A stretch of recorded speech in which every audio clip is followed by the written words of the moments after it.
Ladies and gentlemen, welcome to another exciting edition of the Squared Circle Maniacs Pro Wrestling Podcast. My name is Johnny Bottles. I am the gaslighter extraordinaire. To my left is Dr. Don Wayne, the neckbeard psychologist, ensconced in the bowels of stately Wayne Manor, locked away in his ranting room with the magic windows behind him. Don, it's been a tumultuous week. And the week's not even over yet. It's been a tumultuous week in the world of professional wrestling. People mouthing off, veterans offering their nostalgic intake, horrible takes. There was a pay-per-view that wasn't a pay-per-view when broadcast on regular television. A man went through a table last night. A boy who's part chicken grabbed the bald man and dragged him through the crowd at AEW last night. What more can you say? Mr. Bojangles. Dance.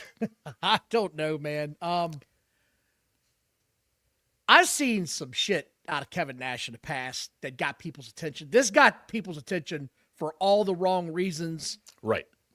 I wasn't aware of this. You brought this to my attention because this was before my generation. You and I obviously have two different generations.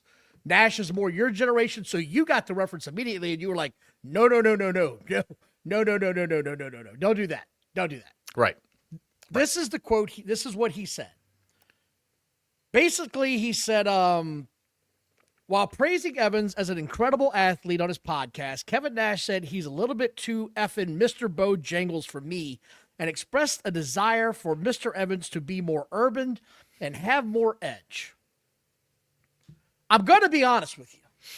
Yes. That term to me struck me as the chicken joint. Like maybe he didn't have enough flavor to his character for Kevin Nash.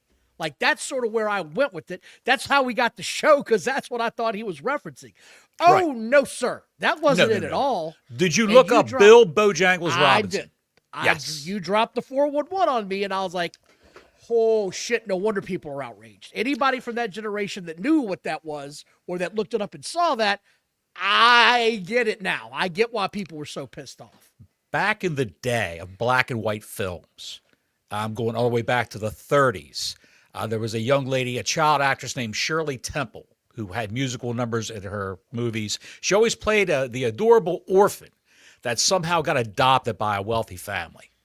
And she had a street performer would always take her under his wing and look after her. And in most of the movies, there was a man named Bill Bojangles Robinson, a tall black man who was a tap dancer. He was a hoofer and even a bit of a singer, but mostly a dancer. Bill Bojangles Robinson. And he was a legend of the early talkies, they were called. Movies actually had audio. Right. People being able to speak. Before that, it was all silent. It was just you go to see a movie in a theater, and it would be a silent movie, and you have a guy playing the organ. What was the guy's name that was real famous for it? Chappell. What the hell was his name? Charlie Chaplin was a big comedian in silent movies. He was the king of the silent movies. The silent movies, yes. Back in that day, also, you had a gentleman by the name of Stepin Fetchit. Stepin Fetchit was an actual performer, an actor in movies, and he was always the butler, the houseboy, the guy who would take your bags at the hotel, that sort of thing, the bellboy. Demeaning roles, eye-rolling roles, everything was exaggerated. That's where this is going. That's where this is going. That's where we're going with this. It was an exaggeration, stereotypical, way over-the-top character and depiction of black culture at that time. That's what Mr. Bojangles represented to a lot of people. So I completely understand the outrage people had when he said that. I also understand what he was trying to say was that he needed more edge to his character and less Cirque du Soleil type stuff. He needed more Booker T and less of that other stuff. Because Booker T, if you remember back in the day, when he first came on the scene, he was nobody to be played with. He had a straight edge role. He was a tough guy. I guess that's what he was trying to say, but the characterization that he used was just horrid. Horrendous. It's just terrible, man. And to make matters worse, he didn't just stick by his guns. He put out another since deleted tweet where he said, "How often have I heard the term Uncle Tom? Most likely it was used in a degrading way. If you've actually read the literature, Uncle Tom was whipped to death for helping 2 female slaves. I apologize for the use of the term Mr. Bojangles. It was a poor taste and obviously offensive." That's all he had to say. That's all he had to say. But he couldn't help himself. He deleted that right away, by the way. Yes, he did. He deleted that tweet. I just see talent being pushed in a direction that I disagree with. He should be the male version of Sol Ruca. More contemporary than urban. It's funny how I'm usually the person that pays attention to the developmental of black talent. Bro, what are you talking about? That's where it just went completely off the ledge for me. Well, Sol Ruca is a black talent.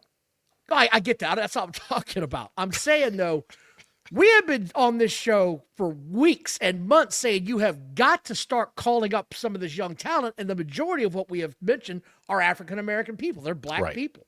Right.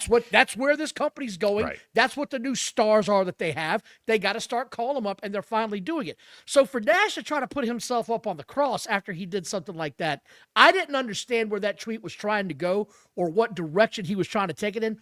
All he had to say was, "I used a poor choice of words. I sincerely apologize, and move about your day." That's all he had to say. I don't know why he went the direction he went on. Buddy. I mean, Nash is like my age. 66, 65, 66. And you could say that he's got some mental health issues due to the death of his son. It was an unfortunate thing for the family. Death of his best friend, Scott Hall, that really hit him hard, too. Many friends. Many friends have passed away, but that's the wrestling business from his era. A lot of those guys are just dropping off.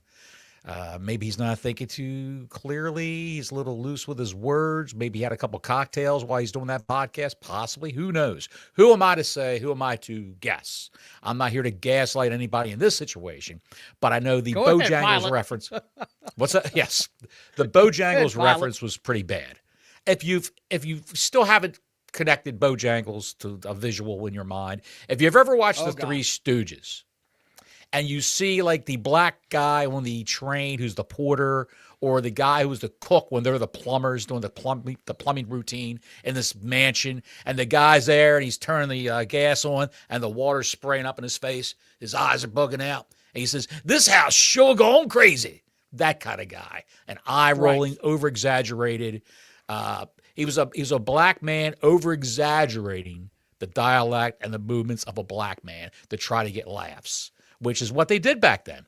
Not to even mention the horrible era of movies where the white people put on blackface. That's where it came from. The white people put on blackface and white lipstick around their eyes and around their lips to accentuate everything. Even black performers, Don, in burlesque and nightclubs and the Chitlin circuit, as it was called, down south, where it was black performers performing for black people.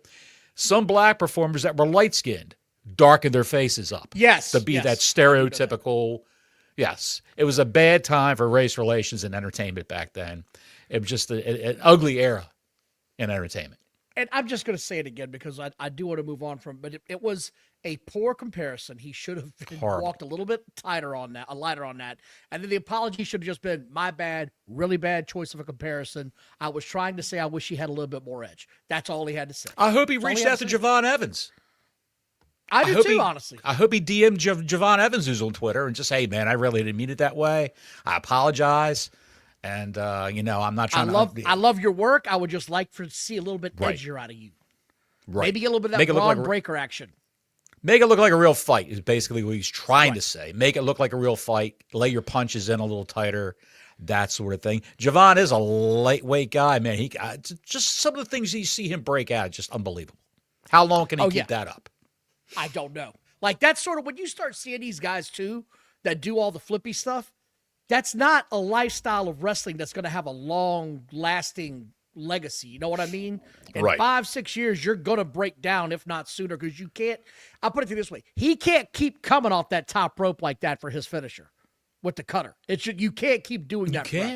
You can't. I mean, look at Mysterio, who's, by the way, he's on the latest episode of What Do You Want to Talk About with Cody Rhodes. He's does an hour and a half with Cody, talking about his legacy and I guess his health and all that. I haven't listened to the whole thing yet, but Mysterio's shot joint wise. I mean, he keeps going down and getting the stem cell injections and all that stuff to try to regrow the cartilage in his knees and the ligaments. Right? Yeah, it's wear and tear, man. By the way, I want to thank everybody for watching tonight. Thank you. Go ahead. If it's daytime, nighttime, please like and subscribe. Hit the notifications button. We have got the super chats open. If you want to say something tonight, I'm looking forward to this show. There's a lot to get to. And most of it ain't good, I hate to say, because this is bad week for in-ring wrestling. Bad week for televised wrestling. That's all I can say. Let's just get over with Raw real quick. I can't remember SmackDown. I'm not going to go that far back. I'm not going to get into it. But I am going to say Jay Cargill actually defended her belt. So I heard. Oh, yes. Raw started off pretty good. Division interrupted the Usos' entrance, and I was like, yes, they cut this off. Finally, somebody just walked out and said, to hell with it. I thought Paul Heyman tried to talk, and the crowd kept booing him until eventually, what's his name? Jake Paul, right? Logan Paul. Why do I always get them too confused? Logan Paul cuts him off and just starts yelling at the crowd. I thought that was a strong open. The match, because LA Knight comes out and interrupts them and says, hey, let's have a match, a 3-on-3. I thought this match was very entertaining. I thought this was a good way to open Raw. The problem is, it just, after that, it was downhill, man. It really was. It really was. Yeah, downhill on a fast sled. They are still putting over Big Boy. Bronson Reed is still getting a red-hot push. He's still getting all of it. He ended up winning the match for the Vision. I like the Bronson Reed push. Like I said, I don't like too many people today want their wrestlers to be too watered down. They want them all to look like they just stepped out of a Gold's Gym. I like seeing different body shapes. I like the fat guy. I like the skinny guy. I like the tall, gangly guy. I like all of them.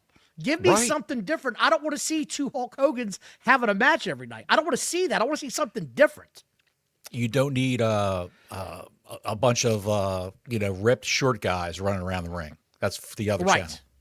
Yes. Yeah. And then we got Bayley and Asuka and Natty having a match because that's what she's going by now. Asuka is over for me right now. She's more over now than I think she's ever been with me. That crazy-ass Japanese over-the-top gimmick is awesome.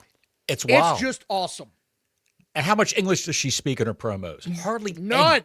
Hardly any. Yeah, you're right. One or two words. It's all, and the crowd just eats that shit up, man. And you want to know what's funny about this? What's that? You and I have talked about this. I don't need you to cut the best promo ever. I just need you to be engaging.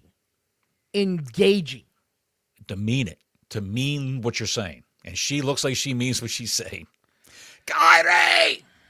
Jesus God almighty. This was for the Elimination Chamber. Asuka got in, so I enjoyed that. CM Punk's promo I thought was good, where he told Finn Balor pretty much, how do you want to be remembered? Do you be remembered for being this goofy troop that you have right now, where one of your members' heads is so big you can't fit through the ropes? I thought that was a cheap shot, but it made me laugh. He's back. JD McDonough is back. Penta versus Grand Americano. The end of this, of course, you saw the OG Americano get involved. I like that. And then we get to just the crux of what was by far the worst shit on this show. It's not even close. The women's segment. AJ Lee promo was just with Becky Lynch. It's painful. It was painful to listen to. Oh, my God, it was so horrible. And the problem that I have with this is AJ Lee was over when she was the crazy-ass manipulative woman who had the men as her heater. Like, that's what made her character so great. Now, I don't know what this is supposed to be doing right now. The popping in and out, taking a couple of months off and just popping up, hey, I'm going to challenge for the Intercontinental title. Okay. And then disappearing for a while and then coming back after a month or two. You need a steady diet of this to actually build up something, get some heat rolling on this feud. And she'll probably be off next week and a week after that or whatever. I mean, what are you going to do? This was absolutely atrocious in every way. I can take no positive out of what I saw out of this. I really can't. And then to make matters worse, they took one of the most over females they have on this entire roster. Really, like one of the most. I don't even know how to put this into words. Who am I talking about, by the way? You know what I'm talking about. Stephanie Vacker? No, she's the one that made it even worse. Liv Morgan. Liv Morgan sat down with an Adam Cole interview. Michael Cole interview. And Michael Cole, sorry. And in comes Valkyria. Valkyria. Valkyria. Vacker. Look, Stephanie dude, these Valkyria. names are all running together.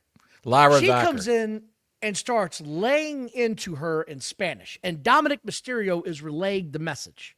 And this is, I'm not making this up. She's just laying into her. Essentially, she's saying, you will never be a champion again because you don't have what it takes. You're looking at a real champion. You're looking at the future. I am she. You are nothing. And Liv Morgan, the psychopath that has been tormenting people for months, starts crying. Okay. You heard me right. She starts crying and runs off the set like a cheerleader that didn't make the team. It was awful. You know what they're doing. Do you know what they're doing? I have no idea what we're doing now. I'll tell you exactly what they're doing. They are building up slowly a Liv Morgan, Dominic Mysterio face turn. Well, I know, but I mean, her crying does not make me want to pull for her. Now I'm like, all right, this sissy, I don't want to see this anymore. I don't want to see that. Well, if that's the direction they're trying to go, Bottles, they took a left at Albuquerque. That they shouldn't have taken that left. If you get that reference, you watch great cartoons. That's all I can say. This was bad, man. This was bad. Liv and Steph, I'm sorry. I like Steph, and I know you don't. I like her more, but this Steph Valkyr. I do like Stephanie Valkyr. Vacker. I do like Stephanie Vacker. See? Vacker, Vacker. There's too many Valkyrs, Vackers. There's too many V's in this bitch. I've heard Conan pronounce her last name as Vacker, so I would assume that's Glenn Taylor at 1834. I'm right on that 20 spot, Glenn. Thank you, Glenn, for the $20. By the way, folks. Thank you, brother. The money that you put up for Super Chat supports this channel. Not monetization of videos. We don't monetize these videos.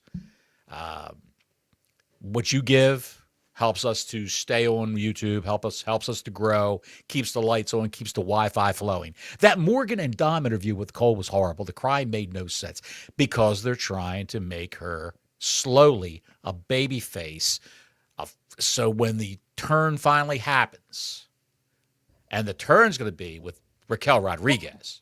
But here's Raquel Rodriguez is going to turn on Liv Morgan and make her a baby face. The thing is, though, Bottles, is that she's already a face. They're already cheering her. Of course, but she's a heel.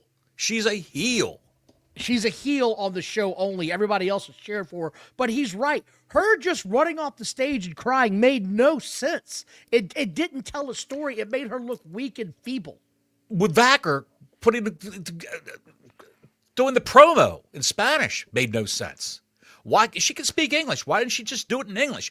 But the English is monotone and very, very slow to say. So when she could go, she could say it real fast with the subtitles to put more drama into it, I guess. I don't know what they're doing there. But at least there were subtitles there. I don't know what they're doing with these people cutting promos in their native tongue and having subtitles on the screen. Is there they talk to these people backstage, these folks. I know. Triple H talks to them. And they can speak English to him. Is it just she's got a problem? Did they have problems learning promos in English? I don't know. I just Liv crying put a huge turd in the punch bowl for what she's been doing lately. They got to do something, man, and fix this. They had they had another Elimination Chamber qualifier, Javon Evans, Gunther, and Dominic Mysterio, and Javon Evans won. So, I mean, it's not like they don't notice that the guy's over, and It's not like they don't notice they got to make some changes and get some young blood in these matches. So I'm glad for that. And now we know some of the matches or some of the contenders that we have coming up for the 28th PLE. We've got Orton versus Knight versus Rhodes versus Javon Evans, and two more to be determined. Tiffany Stratton, Rhea Ripley, Alexa Bliss, Asuka, and 2 to be determined. Becky Lynch versus Lee and CM Punk versus Finn Balor. I don't know who's winning the elimination just yet because I don't know who all the participants are. But I want to see LA Knight get that push. I want to see it finally happen. Right. I think finally. we're there. The crowd is so behind that guy. Yes. Have you heard what do you think of the rumor that's being floated around that Charlotte Flair is going to be the pick to win the chamber for the women and face Jade Cargill because it's a fresh match. I think the fans are going to shit all over that if they come to that. I think they're going to shit all over it. I think so also. I really do. Yeah. I don't know how you have that. I really don't. But you're going to have somebody in the ring with her that can work. You're going to have that. You can't have some smaller girl that can't throw her around. So I agree with you. So I sort of lean towards Rhea, to be honest. I lean that way just because she's one of the few that can toss her around and hold her own as far as pound for pound. Right. And I saw that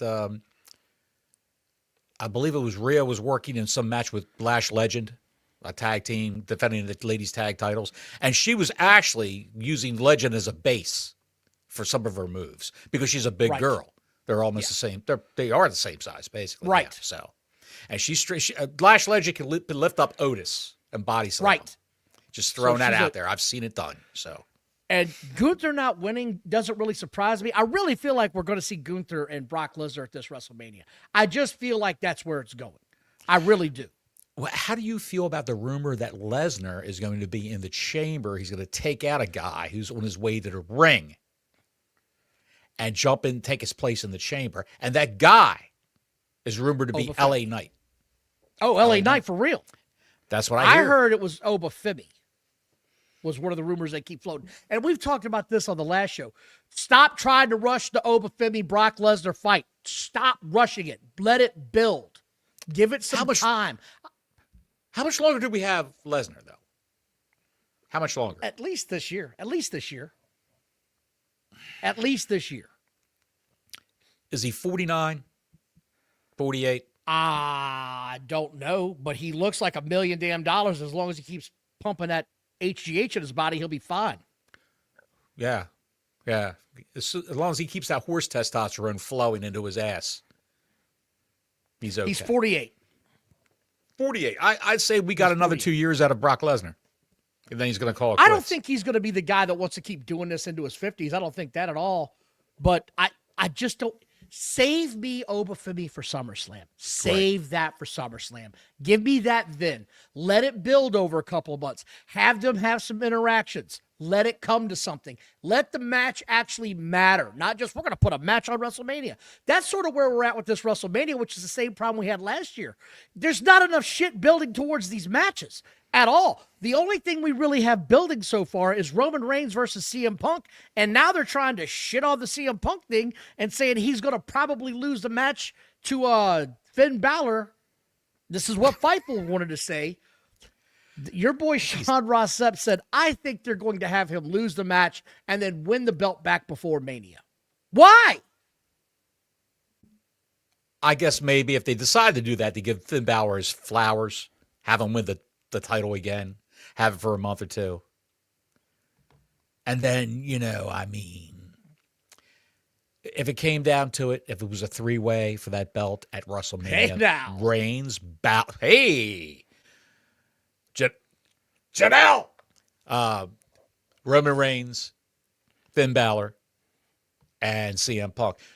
Finn Balor beat Roman Reigns to win that Universal Championship a long time ago. Yes, but long time ago. Then he got hurt immediately. That night on Raw, he dislocated his shoulder wrestling Rollins, I believe, or tore his shoulder up, and he had to drop the belt. I can't see CM Punk losing at the Chamber. I just can't. I don't think you need a title swap at the Chamber, to be quite honest, to make the Chamber special. By the way, this is going to blow your mind. This is the first Chamber in America in 5 years.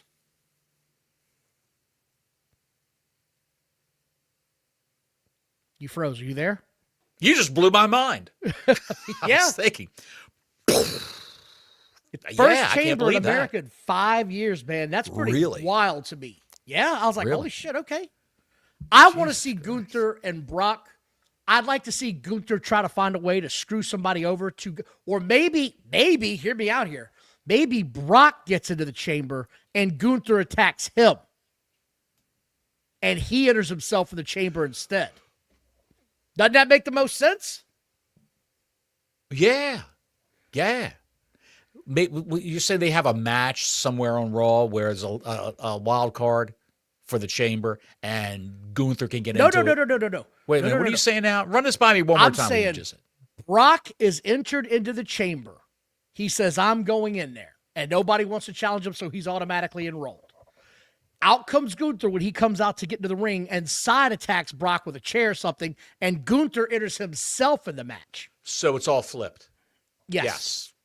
Flip from what the rumor is. Yes. That's where I'm at with that. That's just my idea. If Don Wayne was booking some shit, that's what I would go with. I got to give you credit for this one, pal, because what I do?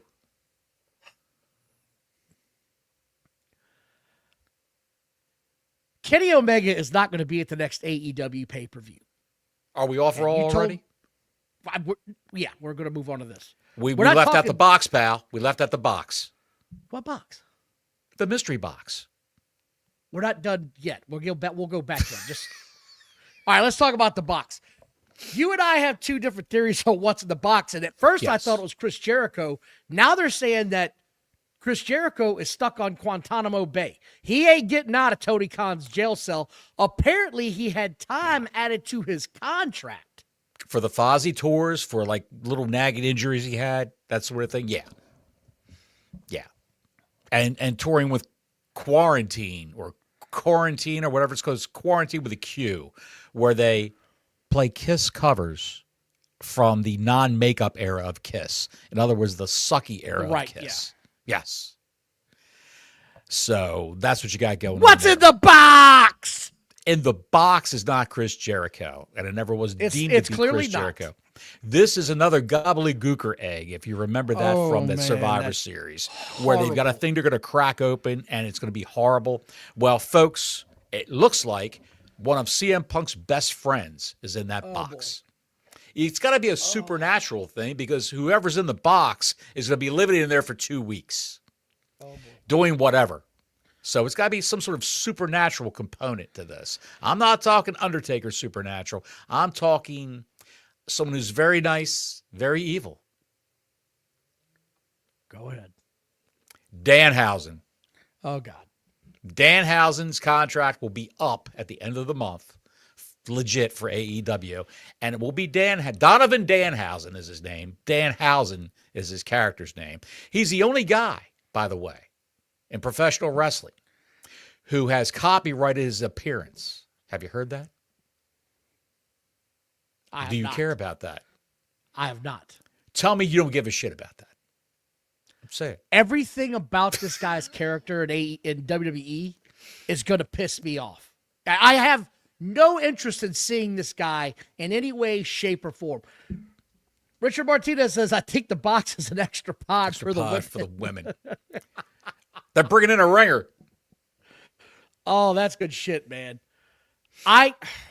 Thank you for the 2 spot. We appreciate it. At first, I thought it was Jericho. Then the story came out. You'd think it's Danhausen. It's Danhausen. I honest to God, I'm not going to say you're wrong, but I don't know what it is. I have not a clue what this is. I could not begin to guess what's in that box. Honest to God, dude. Well, he sent it to Nick Aldis. Pierce shipped it out.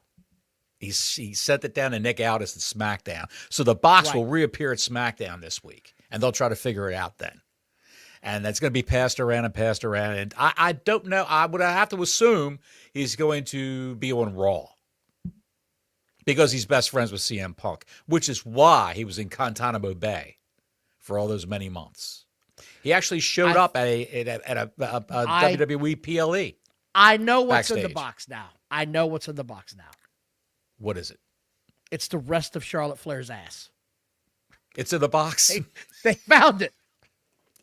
That's an awfully big box for that little ass.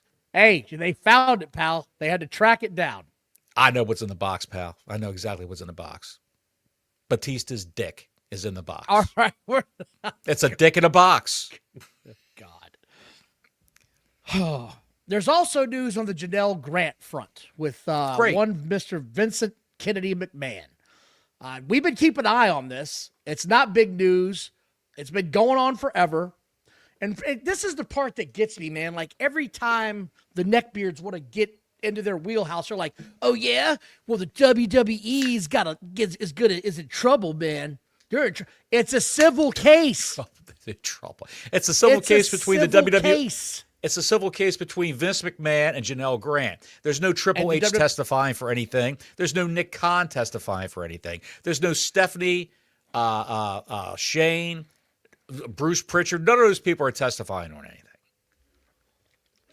It's a civil case. It's a civil case, and here's why this is a big deal.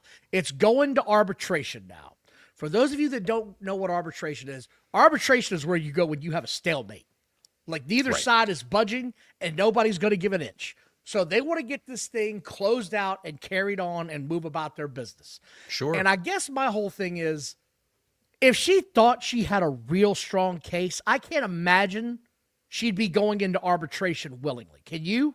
Like, if she thinks she's got a lockdown lawsuit, she'd be going to court. She's a hooah who's mad because she didn't get paid that last payment. That's all it is.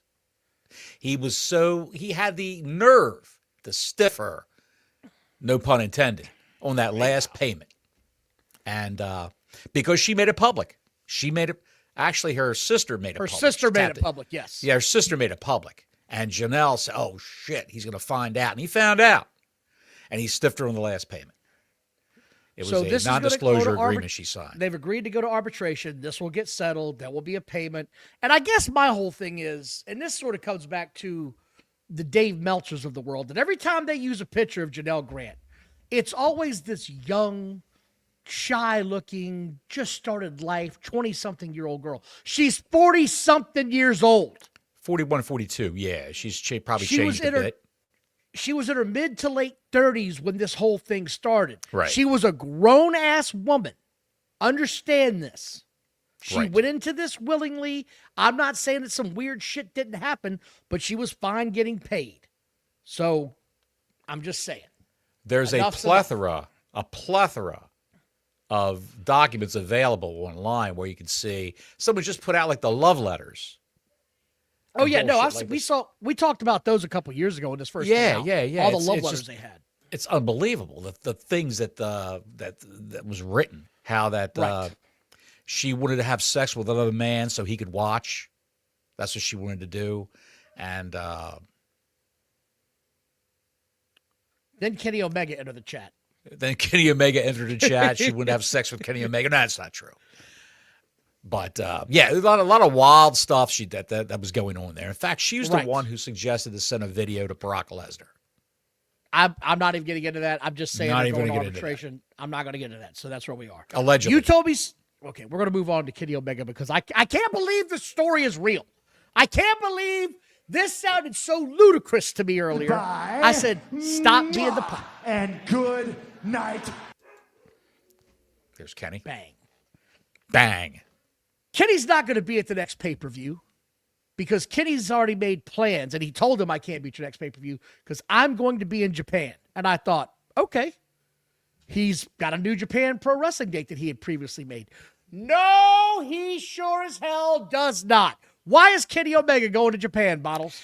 There's going to be some sort of Street Fighter player contest over in Japan where he's competing against all these other Cheeto sexuals who are going to be using their orange fingers to manipulate the controllers at this festival, a Street Fighter festival. He's going to be there. And that's the sort of thing he likes. That's what he likes. He did cosplay. Did you see that photo shoot where he dressed up as Chun-Li? He dressed up as Chun-Li. The Asian girl in the Street Fighter games. Yes. It was exactly what you think it was. Horrible.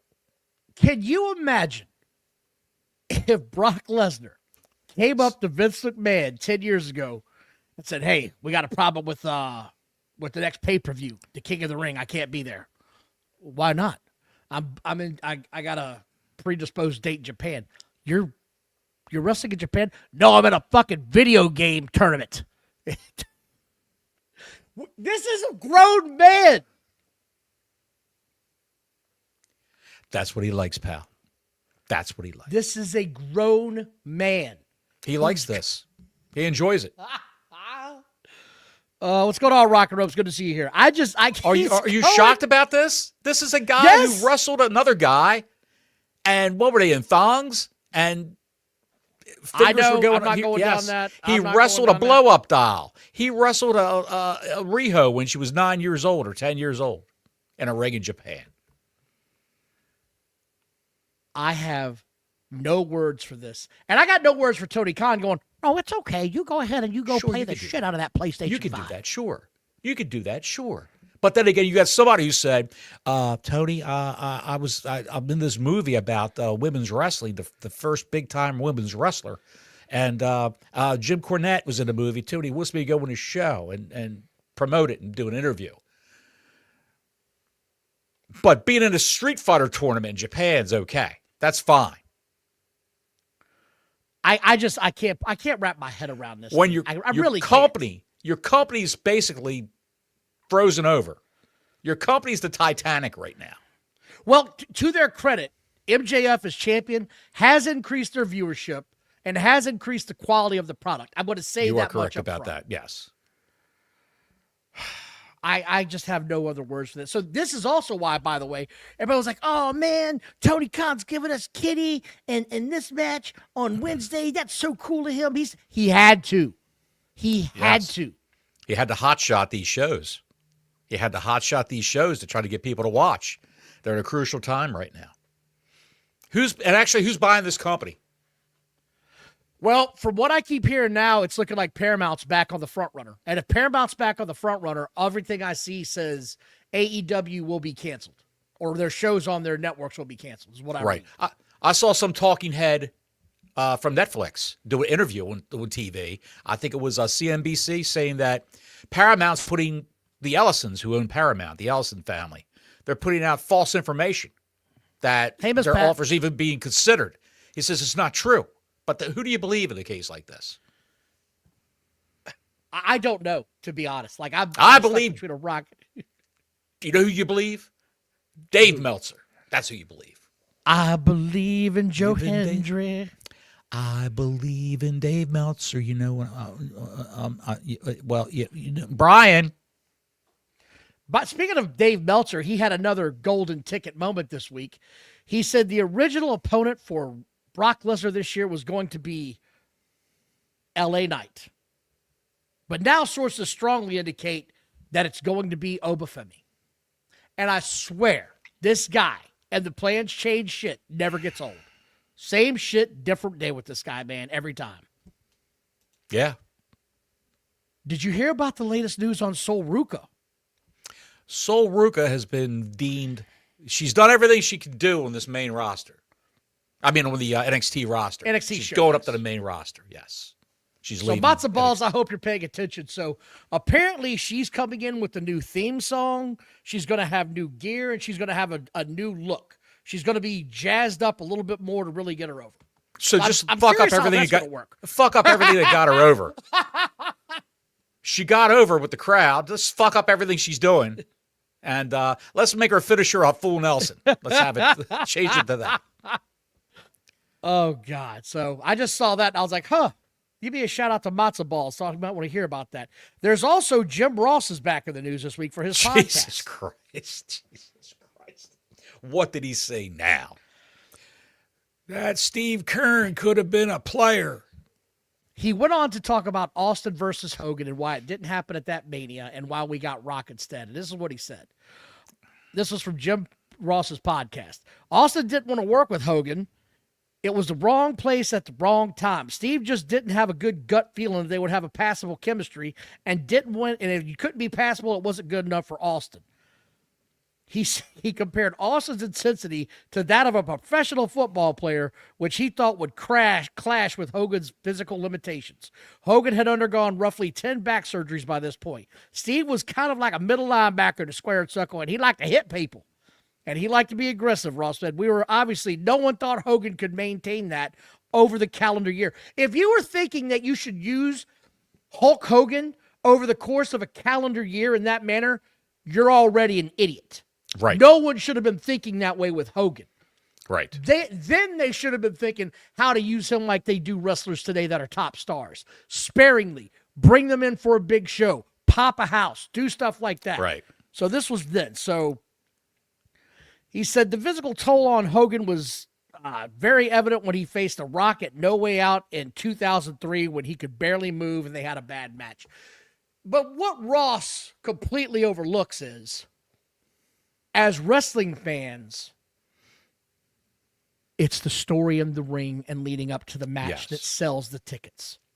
Because if we all remember correctly, Rock versus Hogan is one of the greatest WrestleMania moments we will ever have. You're never getting that again. It's one of the greatest moments you're getting. They called an audible in the ring. Yes. Rock went full heel. Hogan went babyface because of how the crowd was reacting. Absolutely. Jim Ross had a bad match over the weekend, I heard, in a hotel room in Oklahoma with Evan Williams. Have you heard that? I did. Not again. Do you know who Evan Williams is? Yes, I know who Evan Williams is. Bottles. It's a low-grade Kentucky bourbon. Evan Williams. But it will get the job done for the money. It will get the job done if you're on a budget in a hotel room in Oklahoma with Missy Hyatt soaking in the tub. Go ahead. I'm jumping out the window. I don't understand why. God, if there's a pool, good luck. If not, I'm hitting cement and hitting the ground running. By God. By God, he jumped. That man's got a family, Missy would say with her big fish lips now. I don't understand why. I get that Austin's his boy, but to say that they couldn't have had an entertaining match is just ludicrous to me. That's just crazy shit because we already saw what happened when he got in the ring with The Rock. They had a tear the house down moment. So it still bothers me we got denied that, but it is what it is. And is it just Jim Ross in an alcohol-fueled moment just doing revisionist history? Seriously? I think a lot of times that comes down to it, yeah. I think there's a lot of times he don't know who the hell he is or where he's at. My God, I'm back outside. How'd I get here? It's dark out. Conrad, I need you to come on by and get the garage door open for me. He calls him Connie. Connie, I locked myself out again. I'm locked myself out. You got my garage clicker? Hit the clicker for me. I got to get in through the garage. I'm literally in my drawers, holding a mule. Where my what mule? Oh, his mule. Okay. I'm outside here in my mule shorts. I met a Moscow mule, but you go ahead and go there. Right. Jesus. AJ Styles has an upcoming tribute show on Raw where his tribute's going to be. Yes. That's all that I know. It's going to be on the next Raw. It's supposed to be a big deal, a big send-off. I wonder if we're going to get like a Mark Henry moment where he comes out in a salmon jacket and just says, I'm not leaving. I'm not leaving. There were rumors that he was entertaining offers from AEW, and the people who came over from AEW talked him out of it. Have you heard that story? I think that's bullshit because the other one that I read was that in January, WWE was like, here, we want to keep you. Here's some money. Let's work on this. He was like, I just don't want to work that many dates anymore. I just don't. Right. And he wouldn't work that many dates with AEW. He'd do a couple, couple on the main roster of AEW, then he'd be on Collision. Then he'd be in Ring of Honor. It's one of those deals where I just think the guy wants to go home and spend time with his family. People can't seem to get that. Have you heard his oldest son is training to be a wrestler? Yes, I did. I did hear that. And he's sort of retire-ish. That's what I heard. That's right. AJ Styles did do the retirement jacket before. I forgot about that. Good callback. There you go. And one last note, John Cena says WWE is entering a major transformation page or time at this in their company. He was talking about what you and I have been talking about, calling up all these young guys and start making some young stars. I fully expect the company to struggle.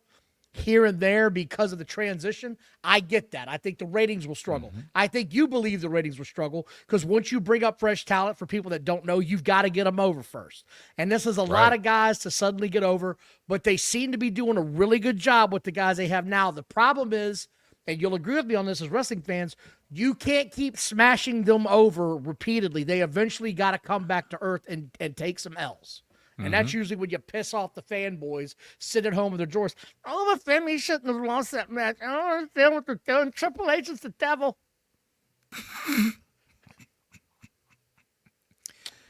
Now they got a thing.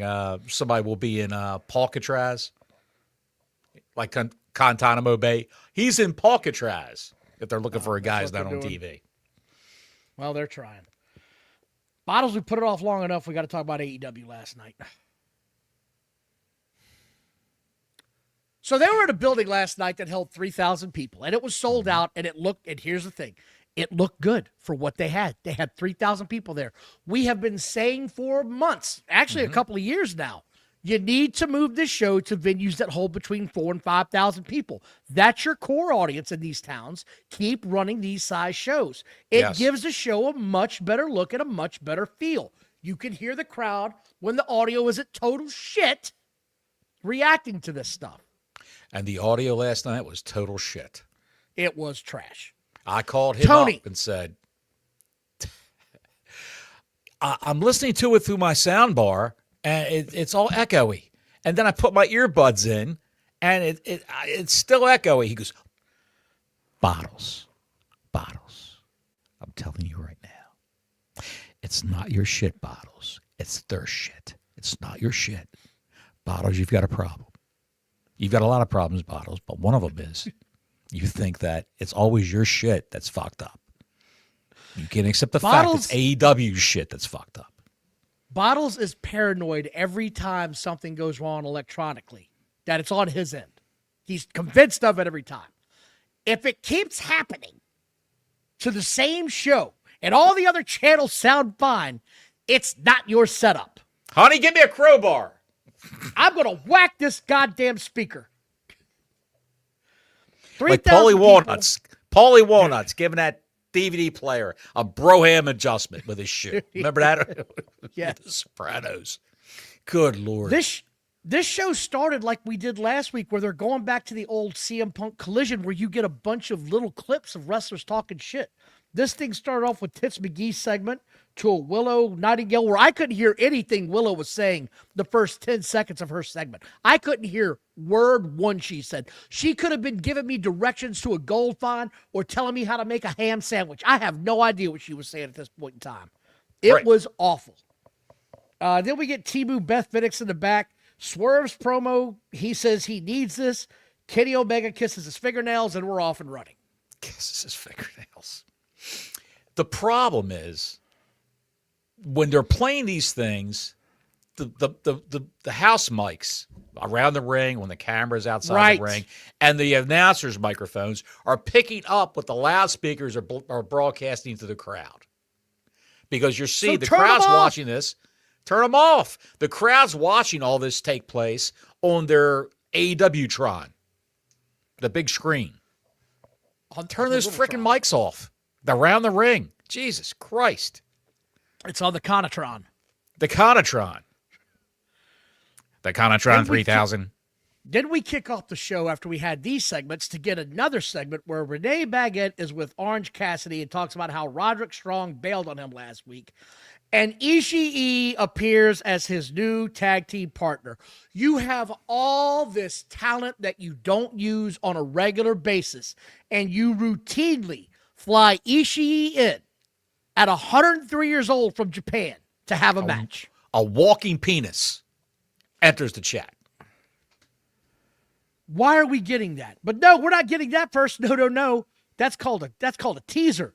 We're getting Moxley coming out, who once again gets his title from Claudio. Is Claudio now the AEW Hulk Hogan version of Brutus Beefcake, where he just held the bag for Hogan wherever they went?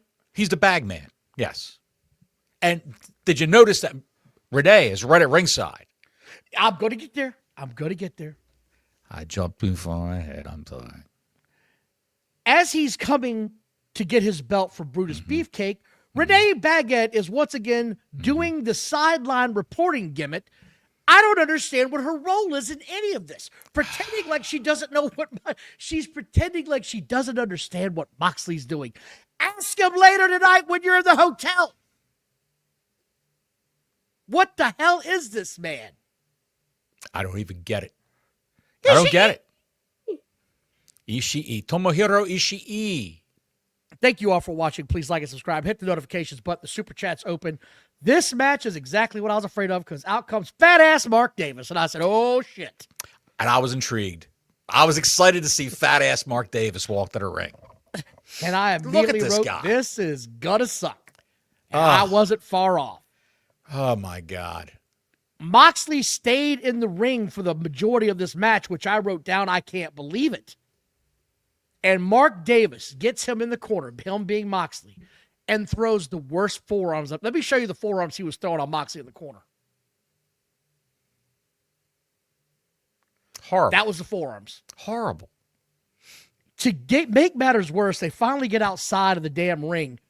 Mark Davis goes to hit him, and he ducks. And so he hits him anyway, but I guess that was a cue, and he's like, do it again. Only this time, Mark Davis's dumbass sends his fist full go into the post and cracks his knuckle wide open. He had to break his hand on that. He had to.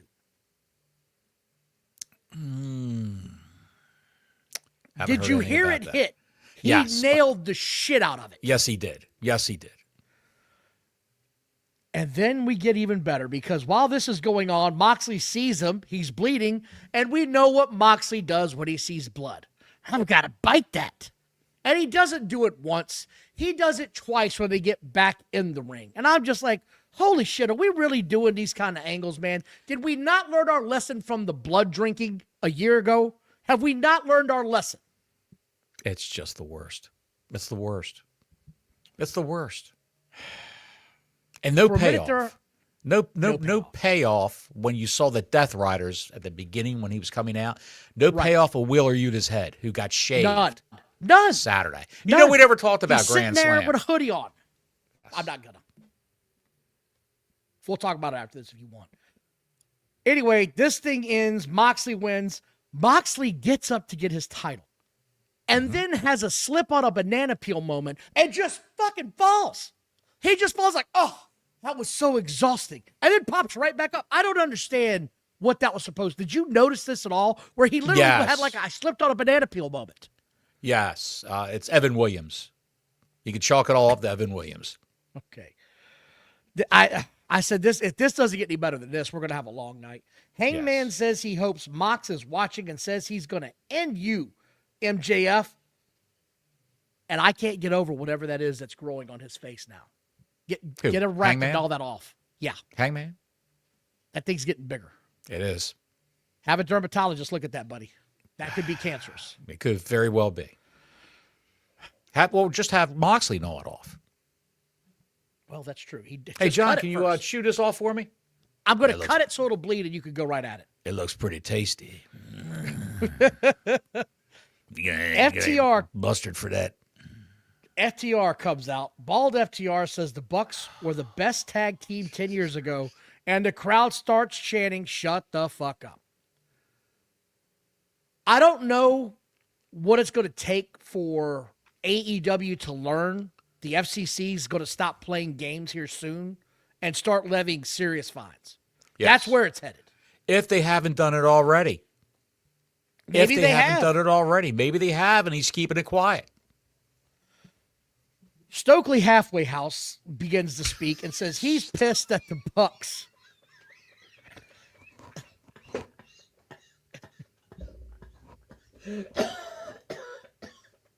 You all right over there? Jesus Christ. Stokely. He says he's pissed that the Bucks shook hands with their opponents after the match last week and says they're fake. He says, you guys are fake. You've always been fakes. I know who you really are. Yes. The Bucks ball suddenly appear from the crowd. They kick FTR while Stokely Halfway's talking. And he stops talking and turns around in his chair. I don't know I don't know what happened, but something must have happened so egregious because they cut the super kick part completely out of the show. I mean, just blank it out. It's Yes, like it was gone. on a fast forward. It was gone. When they Yes. come back, he's laying in the ring and they're standing there. I don't know what could have happened, but it had to be bad.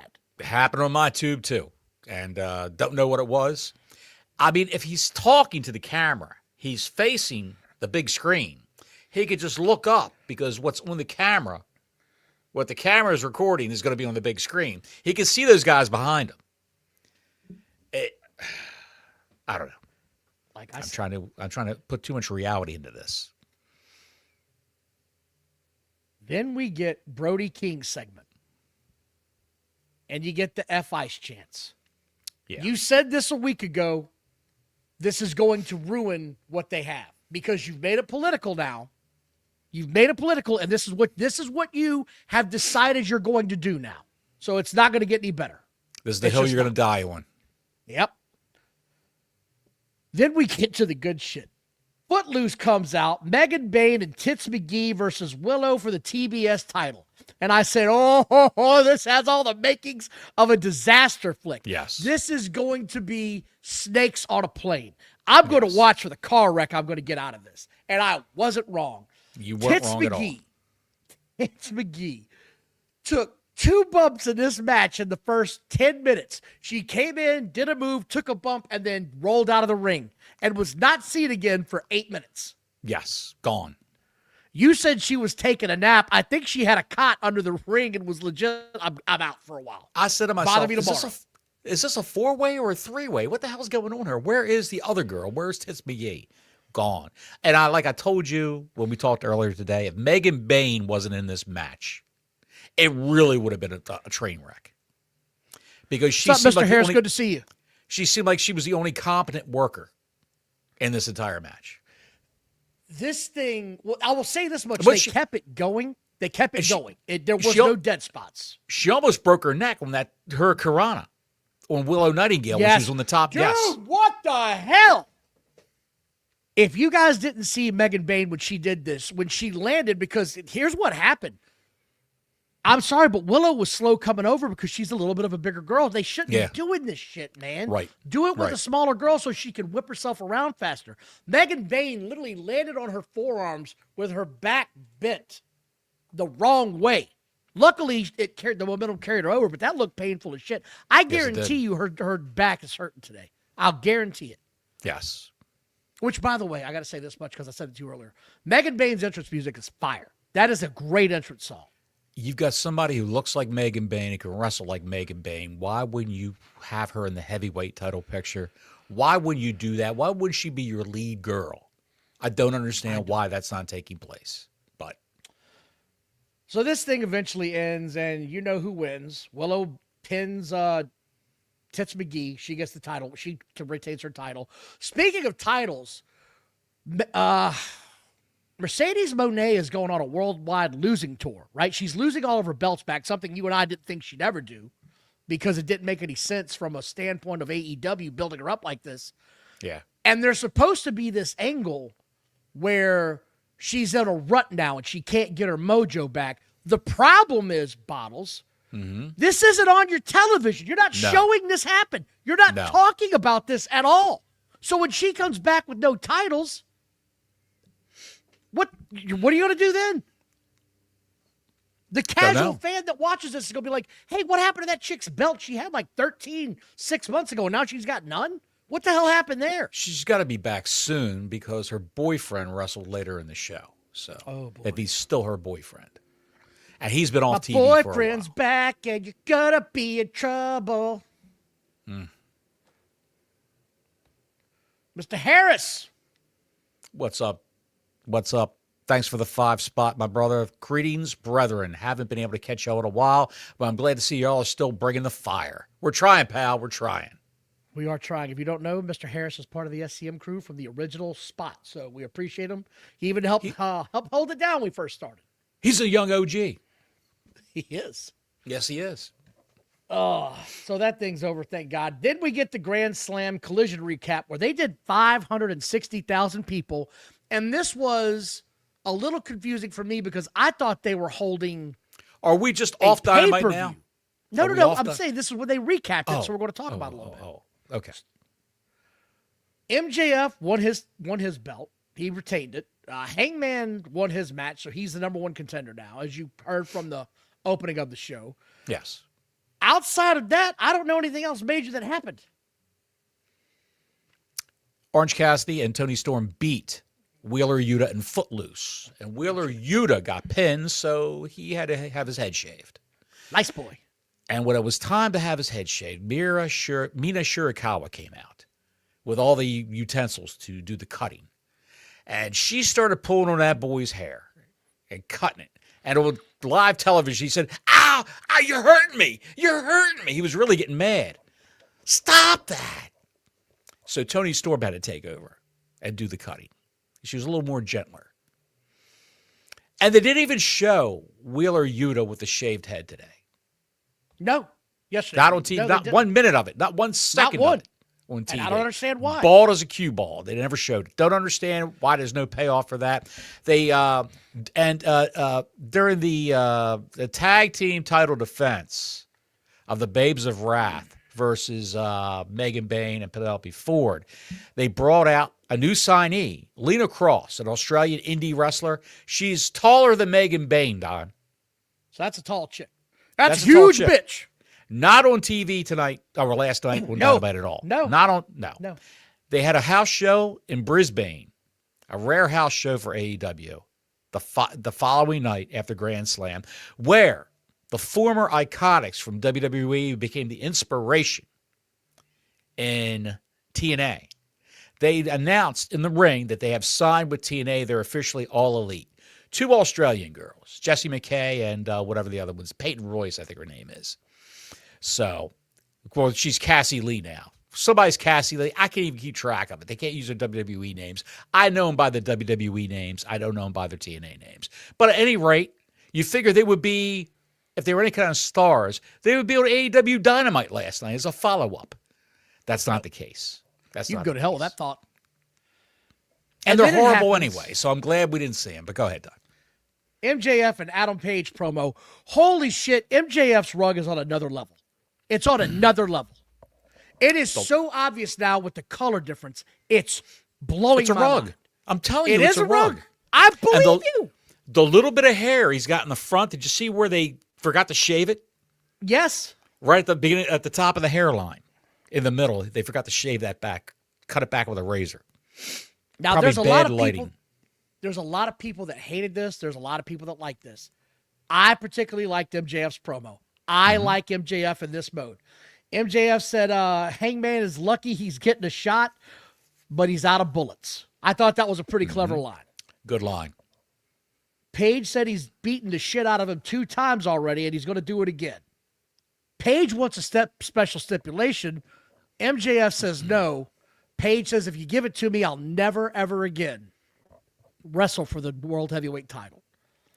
MJF, he says he has to think about it. And he announces he wants a Texas death match. That's what Hangman wants.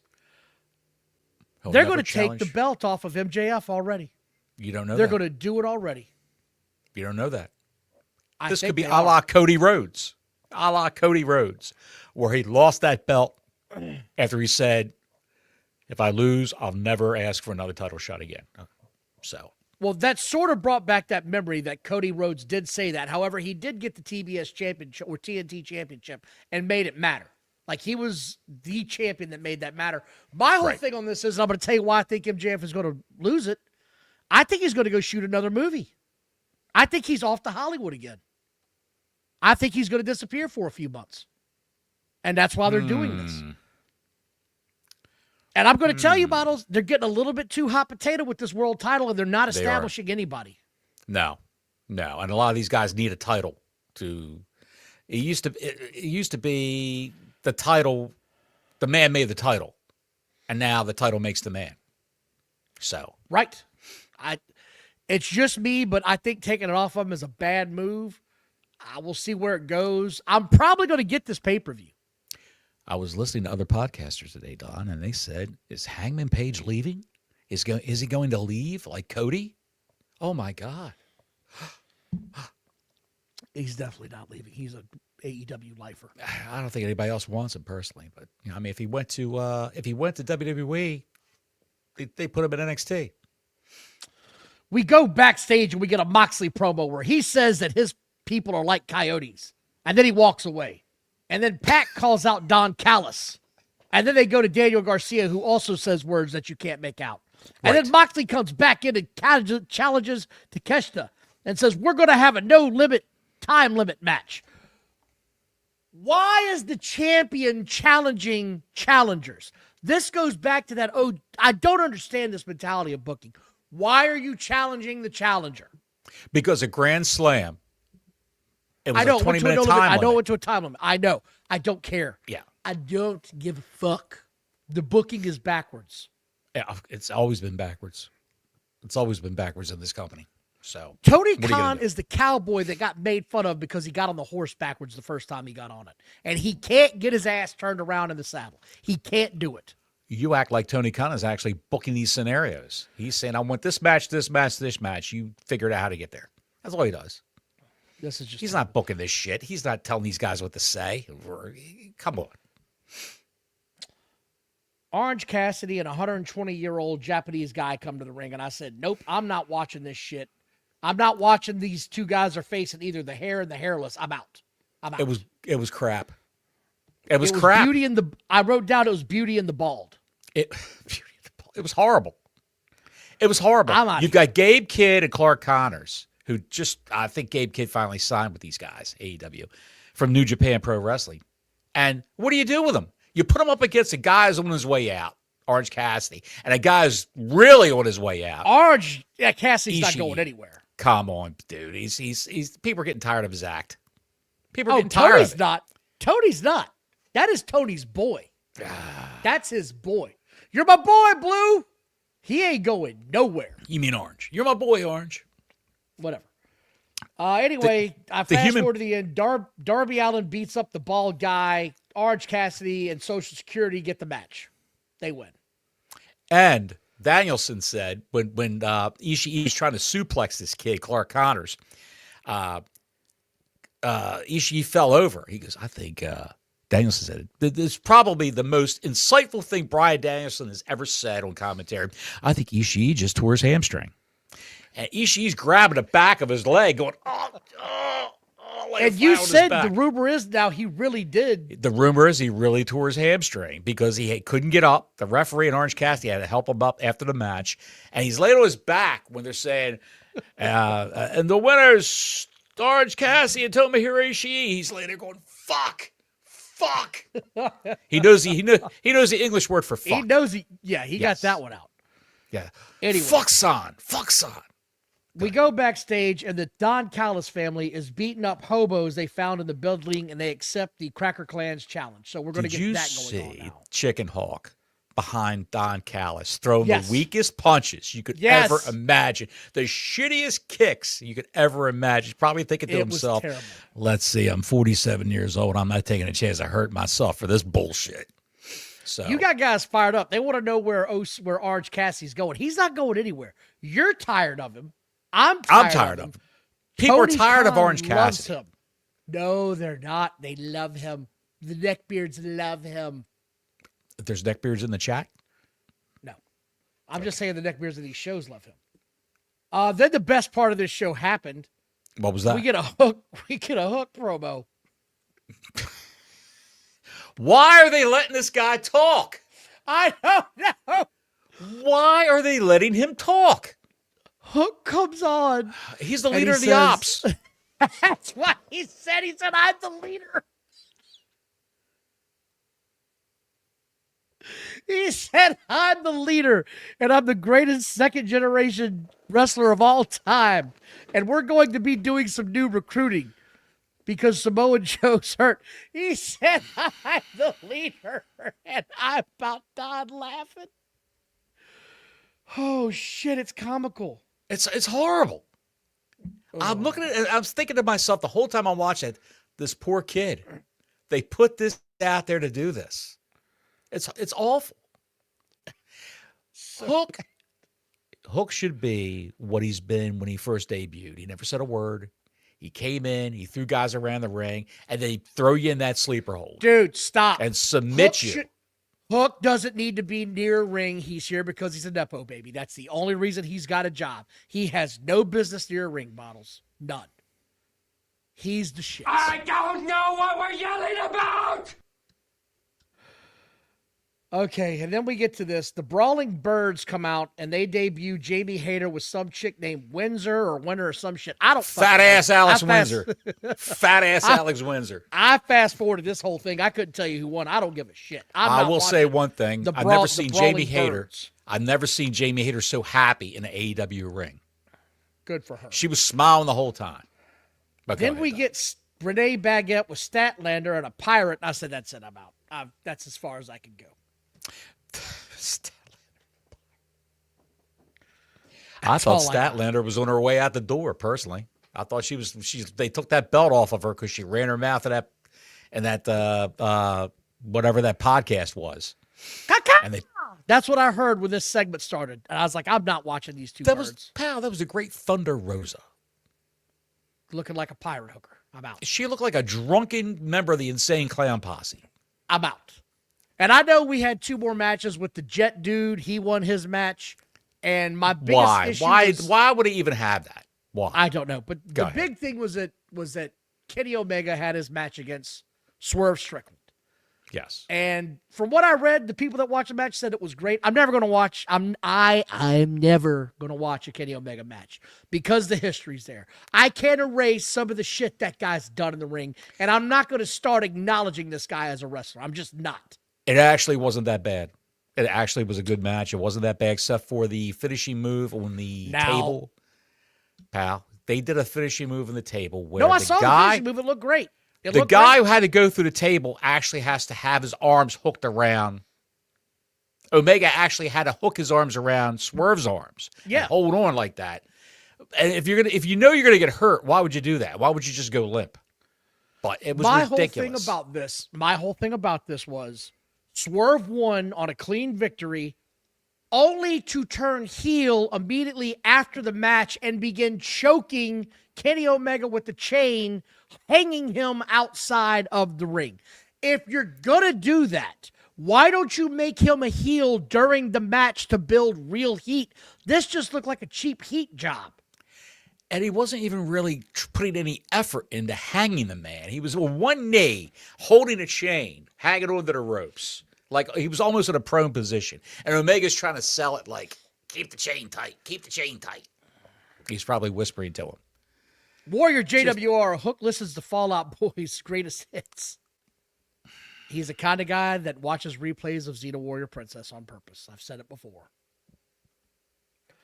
And that was your AEW show in a nutshell. They have put some matches that the Neckbeards love on this show as the main event the last couple of weeks. They have really superheated these shows. I give credit where it's due, but you can't keep doing it forever. This is a prime example of what happened during the Vince Russo era. Eventually, you run out of steam. You run out of big stars to put on at the end. Yeah. Because what they were doing in the past, they would have main events of Amina Shirakawa versus Chris Statlander. That would be your main event of Dynamite. Everybody would be gone a half hour before that. Now you're putting your biggest stars in this company on your main event instead of saving these matches for a pay-per-view because I got to go get fucking Ryu on my screen to go, you can stroke it.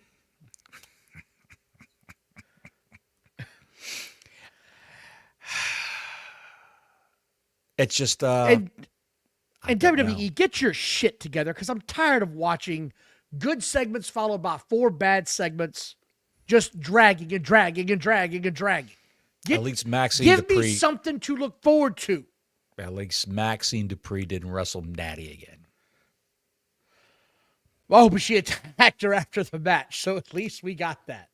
Right. In case you forgot, they've got heat. They're going to go at it again. And I don't mean go at it, I mean fight. Hey now. Thank you again, Warrior. I want to thank everybody for watching. I don't know you. That's a little clip of what's going to happen next with Maxine Dupree and Natty. Thank you all for watching. Please like and subscribe. We appreciate your support. We'll see you next week. We are out of here. Until next week, Gordon Soley saying so long from the Sunshine State.